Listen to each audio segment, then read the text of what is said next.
তোমাদের তো বলার কিছু নেই, তোমরা তো জানো আমি অসহায় মা বাবাদের জন্য প্রতিনিয়তই রান্না করে থাকি। তবে আজকে একটু নতুনত্ব জায়গায় যাব, ভিডিওটা কন্টিনিউ করলেই তোমরা বুঝতে পারবে কোথায় যাব। আজকে রান্নার চাপটা একটু বেশি, যেহেতু ওখানে দুজন নিরামিষভোজীও আছে, তাই প্রতিদিন 4টে 4:30 থেকে রান্না শুরু করি। আজকে 3টে থেকে স্টার্ট করলাম। যেহেতু নিরামিষভোজী আছে বাবা মারা দুজন, তাই আগে নিরামিষ রান্নাটা আমাদের একদম পরিষ্কার কড়াই হাঁড়িতে সেরে ফেললাম। একদিকে চাটনি করলাম, একদিকে পায়েসটা করলাম।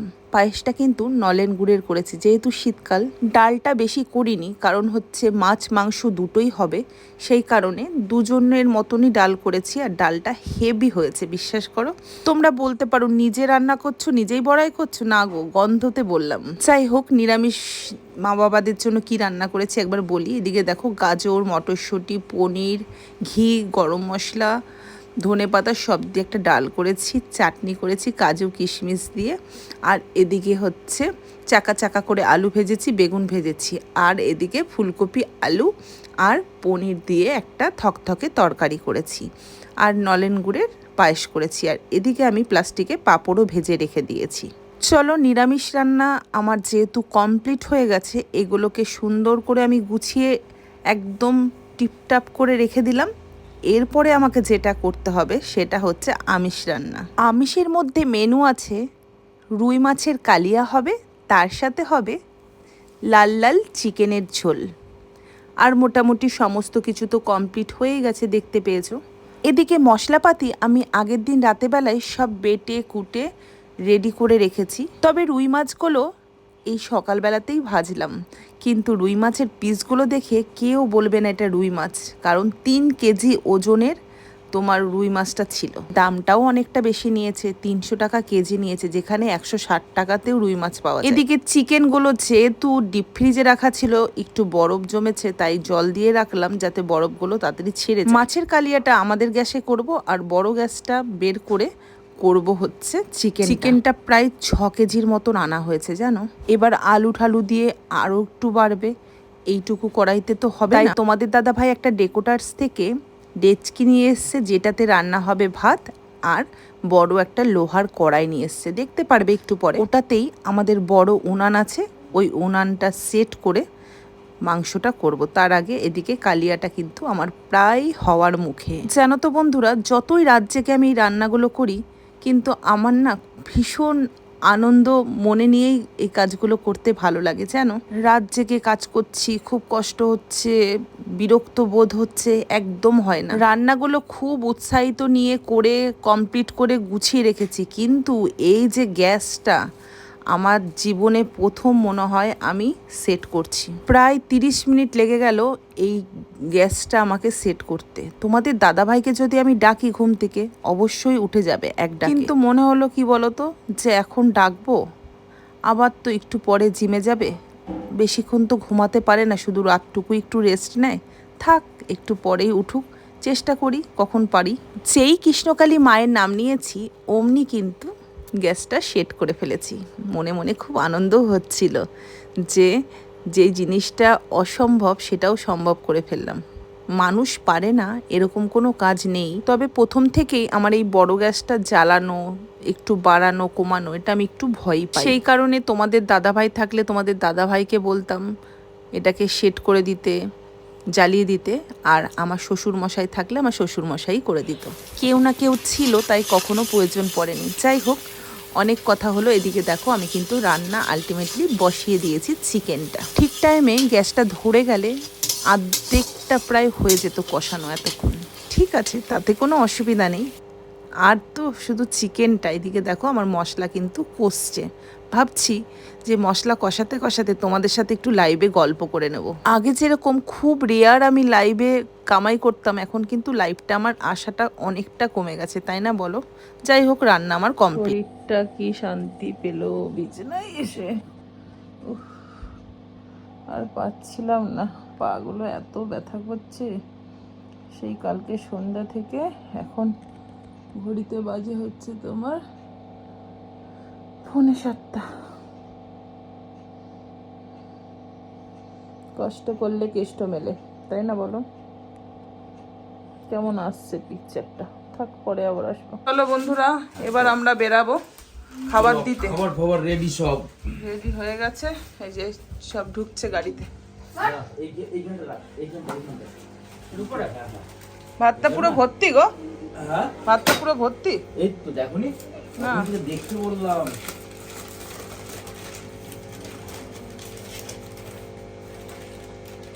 ঠিক আছে everyone, welcome back to my channel. চলে এসেছি আমি পিউ ফ্রম দুর্গাপুর। সবাই কেমন আছো? আশা করছি সকলেই ভালো আছো। গুড আফটারনুন সবাইকে। তো এখন যাব খাবার দিতে। তো সমস্ত ঘুম থেকে উঠেছি, উঠে দেখলাম তোমার দাদাভাই ভাত রান্না করা কমপ্লিট হয়ে গেছে। আমি সমস্তগুলো বেশ ড্রামে ডেকচিতে ঢুকিয়ে রেডি করে রেখেছি। করে স্নান টান করলাম, তার আগে ভিডিও সব এডিট করলাম। এখন সব গাড়িতে ঢোকানো হচ্ছে, তারপরে বেরাবো। এখানে সব রেডি করা হয়েছে। এখানে বসে আছিস কেন? রেডি হচ্ছি। কি জ্বালা। আয় দেখো খাবার ঢোকাচ্ছি সব।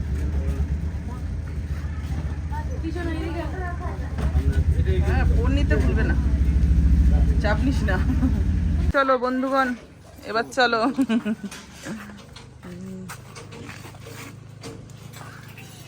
তো ফাইনালি বেরিয়ে গেলাম। এই যে ছেলেদেরকে দায়িত্ব দিয়েছি খাবারের। আর এই যে চলো চলো ফাইনালি চলে এসেছি ওইদিকে। জামাইবাবু দাঁড়িয়ে আছে, দেখেছিস? এই তো মাও দাঁড়িয়ে আছে। এইখানটা লাগিয়ে রাখবি। নিজে ঢুকে না, কিছু বলবে না। কি দাও বলবে না? গাড়ি পুজো দেয় না ভিতরে, কিছু বলে না। ওই গাড়ি দোকান আছে, টোটো দোকান আছে। থাক, এখানে ভেতরটা ঢুকি দি, ভেতরটা ঢুকি দি। গাড়ি আছে ঢুকাও।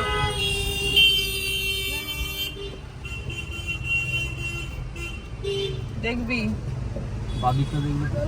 চলো। ওদিকে যাবো।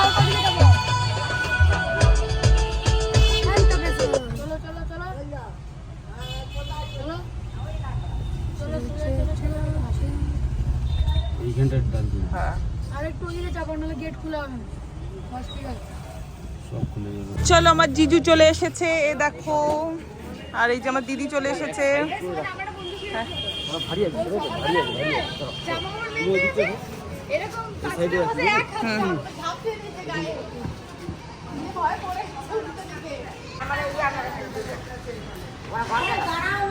ও মা, কজন তোমরা? আমরা সব নিয়ে 25 জন। চলো বন্ধুরা, চলে এসেছি ভিরিঙ্গি কালীবাড়িতে। এই দেখো আমার মারা সব খাচ্ছে। রান্না ভালো হয়েছে তো? হ্যাঁ ও বাবা, ভালো হয়েছে তো? চলো চাটনি খাও না? ও সন্তোষী মা করো, ঠিক আছে। ও বা, তোমাকে চাটনি দেবো না পরে দেবো? চাটনি একটু সরিয়ে দিই না, পায়েসও আছে, ঠিক আছে? তুমি খাও, খেতে লাগো।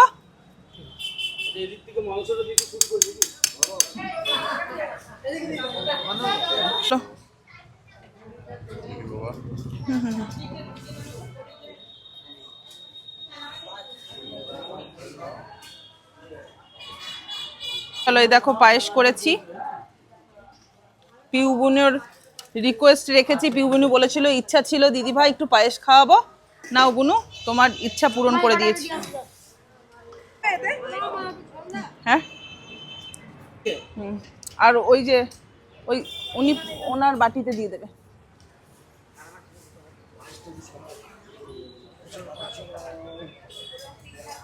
এবার রেখে দাও, ওই দিদিকে দাও। হ্যাঁ, দিদিকে দাও। ওই যে ওইখানে টিফিন বক্স দিয়েছে। হ্যাঁ, দিদিকে দাওনি, দিদি রাগ করে চলে যাচ্ছিল।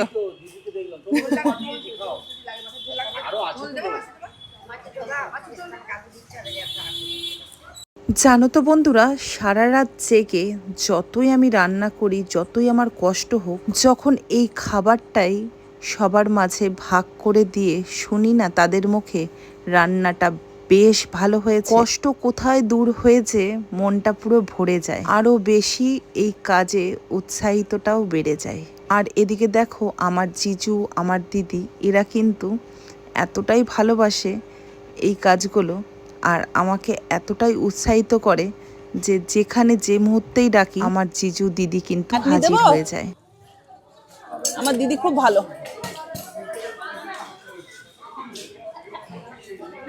হ্যাঁ হ্যাঁ, এখানে সিস্টেমটা খুব ভালো লাগলো। যেহেতু এখানে মন্দিরে বসে সবাই খাওয়া দাওয়া করছে, দেখো খাওয়া দাওয়ার পরে সবার জায়গাগুলো কি সুন্দর পরিষ্কার করে পরিচ্ছন্ন করে মুছে দিয়েছে। এই জিনিসটা খুবই দরকার, এটাই উচিত, যেহেতু মন্দির প্রাঙ্গণ, হ্যাঁ একটু পরিষ্কার পরিচ্ছন্ন রাখাটাও উচিত। যাই হোক, মারা খুব ভালো, দেখলাম খুব সুন্দরভাবে। মেন ব্যাপার ভালো হয়েছে তো, আশীর্বাদ করো সারা জীবন যেন এইভাবে তোমাদের পাশে থাকতে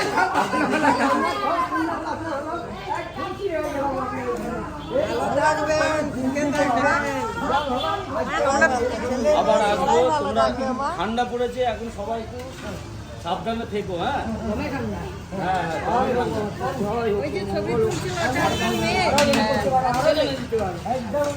আচ্ছা, যাই, অনেকটাই টাইম হয়ে গেছে তাই তো, এখন আমরা খাইনি, এখন আমরা গিয়ে খাবো। আমরা গিয়ে খাবো। তোমাদের আগে শান্তি হলে আমাদের শান্তি, এই হয় ব্যাপার।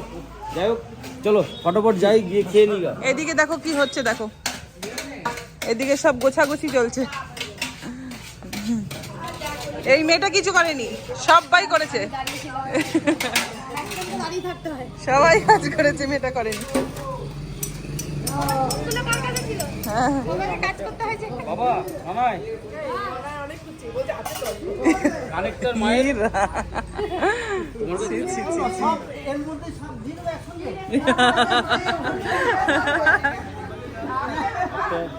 হয়েছে কি নেবে? হ্যাঁ কি বলো? সবাইকে প্রণাম করি আমি আর তুমি। আমি প্রণাম। ক্যামেরার পিছনে থাকে সবসময় ক্যামেরাম্যানরা। এটা হচ্ছে আজকের ডেটে ক্যামেরাম্যান আমার ছিল, আমার ননদের ছেলে শিবম। কারণ হচ্ছে আমার ছেলে ধরছিল তার বাবার ক্যামেরা। আর এদিকে দেখো মায়ের মন্দিরও বন্ধ হয়ে গেছে। বন্ধুরা ফাইনালি সব কমপ্লিট হয়ে গেছে, গোছাগুছি করে দিয়েছে জিজু আর দিদি সবাই মিলে। তো চলো এবার আমরা বেরাবো। কেউ এখনো আমরা খাইনি। হ্যাঁ তুমি খেয়েছো? আমিও খাইনি। সবাই নাইট ছিল ডিউটি, নাইট করে আবার নাইটে যাবে। হ্যাঁ নাইটে যাবে, এক ডাককে চলেছে, নাইট মর্নিং করবে। মর্নিং করবে, তার মানে চিন্তা করো 3টে বাজে না আছে ঘুম, খেয়ে মানে দে এক এখন ডাকে একটু চলে রেস্ট এসেছে। নেন গিয়ে। 11 দুগুণে 22, tata bye bye. Bye bye মা, টাটা মেসো, টাটা। চলো আজকে মজা হবে রাত্রেবেলা। সবাই তো ক্যামেরা বার করে দিয়েছো। এদের অবস্থা দেখো। এটা তো shot নিয়ে নেবো ভালো করে। ফাইনালি বন্ধুরা আমরা খেতে বসেছি, আর তোমাদের দাদা ভাই কোনো রকম নাকে মুখে খেয়ে গজগজ করতে করতে ডিউটি চলে গেছে। ভূমি দিকে পা দিয়ে ডিউটি যায়নি, যাবে। আর এদিকে নাও খায়। হ্যাঁ হ্যাঁ, আমাকে বলিস পাখা। সোনাও বলে, সোনা তুই পা খাস? হ্যাঁ খাই। চর্বি খাস? চর্বি, হ্যাঁ অল্প। চর্বি মাংস খাস মুরগির? বললি তো খাস। আমার এটা দিয়ে দাও, ওকে দিয়ে দাও। মিথ্যে কথা, ও খায় না, মাঝে মাঝে খাই। ও মিথ্যে কথা বলছে। এখন খাও এই চড়ুই মাংসটা ওকে দিয়ে দাও, চড়ুই মাংস। ও খায় না, ওই তুই যা। চলো এই দেখো দেখো আমি খেতে বসছি ফুলকপি আলু পনির দিয়ে। আর এখান থেকে আমি একটা মাছ রেখেছি। আমার বাড়িতে জীবনে প্রথম এসে এই যে কফি বানিয়ে, প্রথম ভাবলে লোকে কি ভাববে। এই প্রথম এসে কাজ করছে এবং কফি বানাচ্ছে। Thank you so much, thank you. ছেলে মেয়েদেরকে দিয়ে কাজ করাতে আমার কি ভালো লাগে। জি বাংলা থেকে একটা অসাধারণ গিফট। এই পড়ে যাবে দিদি নাম্বার। দেখো আমরা বিস্কুট আর কফি পার্টি করছি সন্ধ্যাবেলাতে। এখন কফি পার্টি হচ্ছে কখন? দেখা পড়েছে নাকি ওর? তুই আমাকে থাপ্পড় মেরে হাত করেছে আমার বুকে। আসতে করে মেরে দিলে তবে বিয়ে হবে না। তোরা হাতটা বলা কত শখ। এখানে ডিনারের প্রস্তুতি চলছে, আর কি কি মেনু আছে ডিনারে সেটা একটু পরেই দেখতে পারি।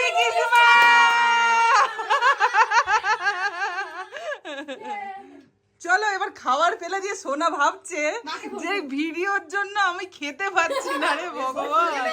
হ্যাঁ হ্যাঁ, যা যা যা যা যা, বসে পড় বসে পড়।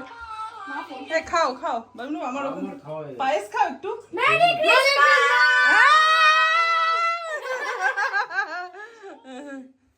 আমরা এখনো খাইনি, খাবো। তুমি কি করছো?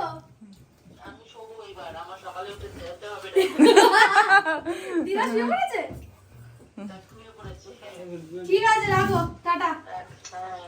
নে এটা একটা স্টোরিতে দেবো, হ্যাপি ক্রিসমাস বলে সবাই সবাই এ করবে, ঠিক আছে? Merry Christmas. খুব বদমাস তোরা যা শুরু করেছিস না, আমার খুব ধরে ধরে।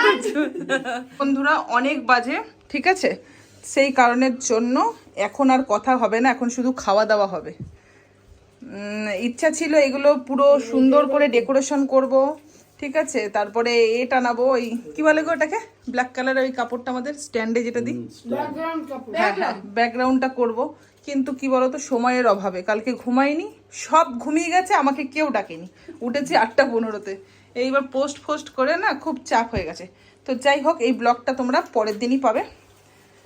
তো কখন কিভাবে অ্যাডজাস্ট করবো জানি না, আজকে তো ব্লগ গেল না, দেখে নিচ্ছি 2 দিনের ব্লগ একসাথে যদি দেওয়া যায় তো। তো চলো দেন আর দেরি করো না, আজকে মতো গুড নাইট জানিতে সবাই। গুড নাইট সবাইকে। আমাকে দেখে মনে হচ্ছে গুড নাইট, আর কি